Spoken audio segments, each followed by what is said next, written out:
Di antara teman-teman ada yang merasa dirinya pintar? Atau pernah dengar orang yang bilang, saya ini orang pintar begitu? Pernah dengar gitu kah? Kalau pernah dengar, jangan dengerin bullshit tuh, omong kosong itu. Kalau buat kita yang muslim, coba baca deh. Al-Quran ayat surat Al-Ahzab ayat 72. Semua manusia itu amat zalim dan amat bodoh, kira-kira begitu. Terus kalau kita lihat ke penelitian juga, manusia itu hanya kita manusia termasuk saya, hanya memanfaatkan otaknya itu 5% kok.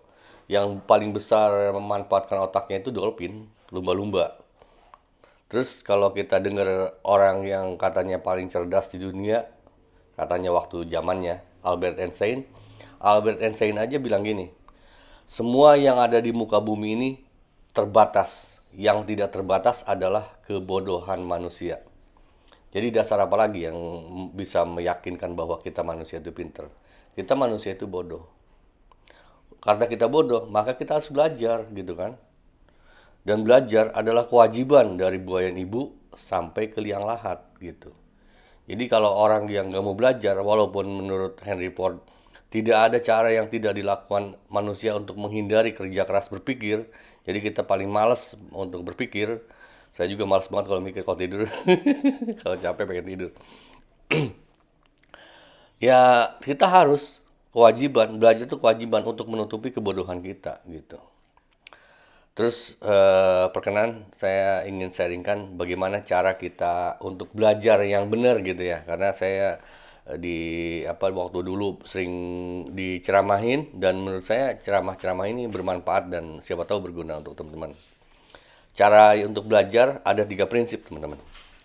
Yang pertama, belajar itu kita bisa dari semua orang karena setiap orang itu punya pemahaman sendiri gitu. Kalau dulu kata bos saya bilang begini, setiap orang itu punya permata di dirinya. Itulah yang perlu kita gali.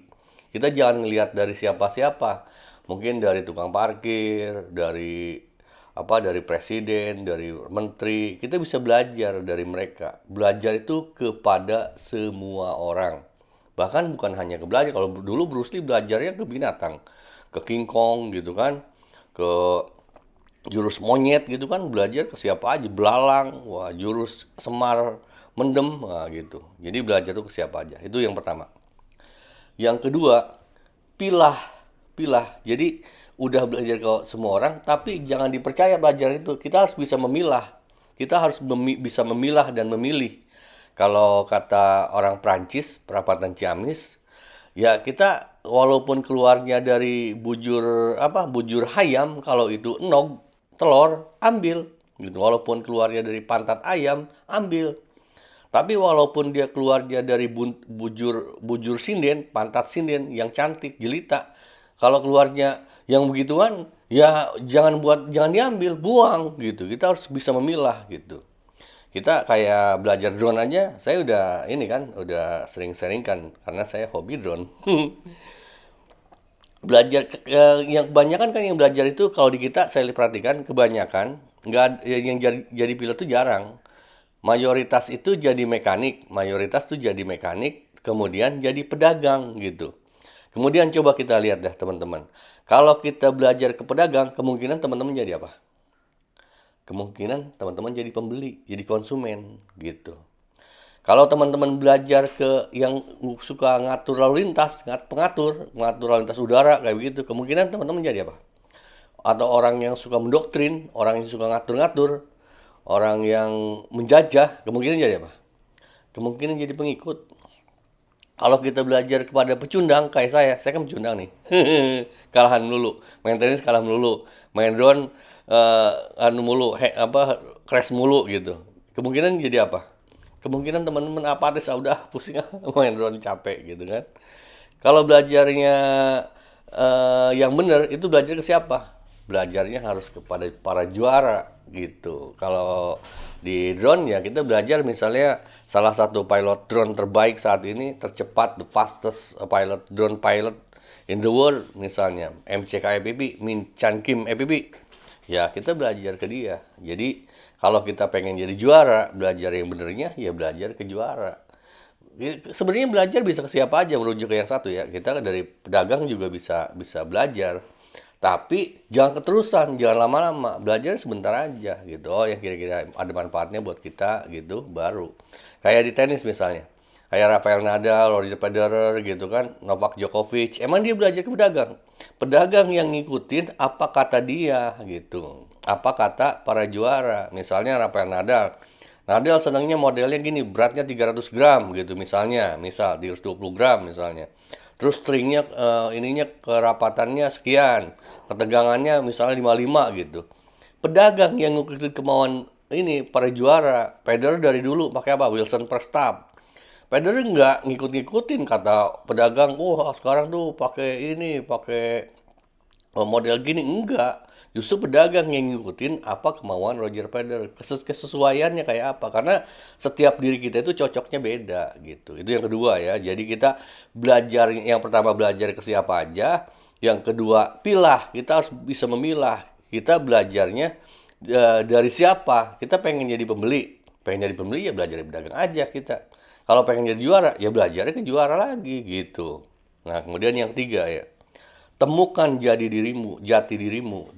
Setiap orang itu beda. Setiap orang itu beda. Gak ada yang sama di antara kita. Sok lihat ini apa uji DNA.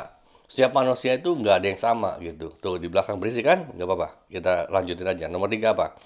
Yaitu temukan jati dirimu. Jika kita telah menemukan apa yang kita jati diri kita seperti apa, be the rock, not to be roll gitu. Jadi kita jangan dipengaruhi kemauan-kemauan orang lain. Jangan pernah. Kita aja. Misalnya saya mah senangnya makan siomay gitu, pakai sambal 5 ember. Ya silakan, itu masih itu. Saya mah kalau makan sambal 1 gelas juga udah mules gitu. Jangan mau ngikutin kayak orang gitu. Nah, saya pengen cerita ini ya. Cerita lucu nih. Lucu kata saya. Para juara itu, para top manager, orang-orang sukses di dunia bisnis, dunia apapun, itu paling banyak berkata tidak daripada iya. Iyanya itu sedikit. Iya tuh yang benar-benar logis menurut dia. Itu ada ceritanya untuk berkata tidak. Jadi ini ceritanya cerita ngelantur. Ada seorang cewek. Cewek ini susunya kecil gitu.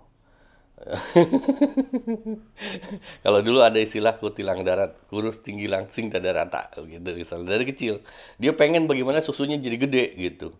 Kata teman yang katanya orang pinter, wah kamu harus ke dukun. Dukun orang pinter juga. Nah, terus ngapain? Nah, upayakan supaya si dukun itu bilang tidak. Kalau si dukun itu bilang tidak, maka susu kamu akan gede gitu. Oke deh. Jadi si cewek itu datang ke dukun. Pak Dukun, Pak Dukun mau nggak jadi suami saya? Pak Dukun jawabnya, tidak. Ting, gede sedikit. Wah, oh iya bener ternyata gitu. Wah, dia tanya lagi, Pak Dukun mau dong jadi suami saya? Tidak, gitu. Ting, gede lagi sedikit lagi. Wah, Pak Dukun mau dong, ayo dong. Tidak, gitu. Wah, susunya udah mulai menggede. Tapi si cewek ini nggak ada puasnya. Dia pengen gede-gede gitu. Kenyal gitu. Wah, dia tanya, ayo dong Pak Dukun. Please gitu. Pak Dukun maunya apa gitu. Pokoknya saya pengen Pak Dukun jadi suami saya. Pak Dukun tuh bilang, 1000 kali tidak gitu. Akhirnya susunya gede banget gitu.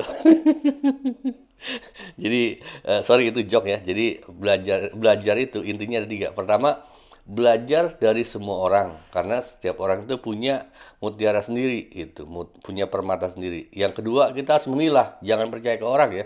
Ingat kata Sayyidina Ali bahwa kita jangan pernah mengikuti apa kemauan manusia gitu. Tapi kita kata Einstein juga kita ketujuan aja gitu. Kemudian yang kedua, pilah, belajar ke siapa.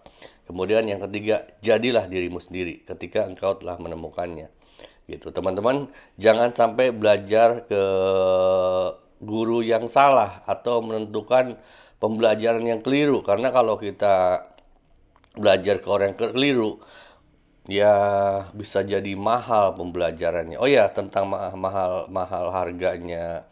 Katanya kan biaya sekolah di kita mahal katanya. Katanya udah wajib belajar tapi kita masih apa-apa bayar gitu kan. Wajib kan harusnya nggak bayar ya.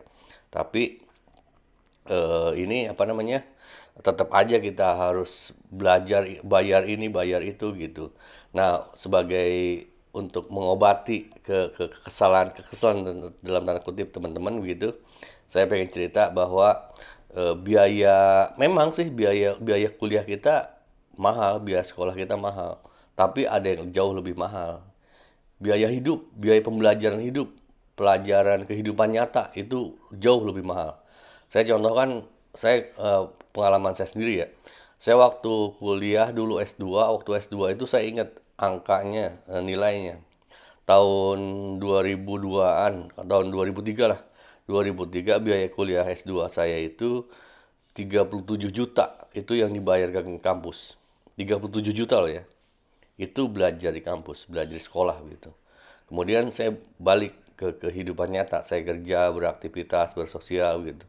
Saya ketipu orang nilainya sekitar hampir 100 jutaan, jadi 2 kali lipatnya gitu. Jadi kalau kita lihat, ya belajar emang mahal, tapi pembelajaran kehidupan nyata jauh lebih mahal.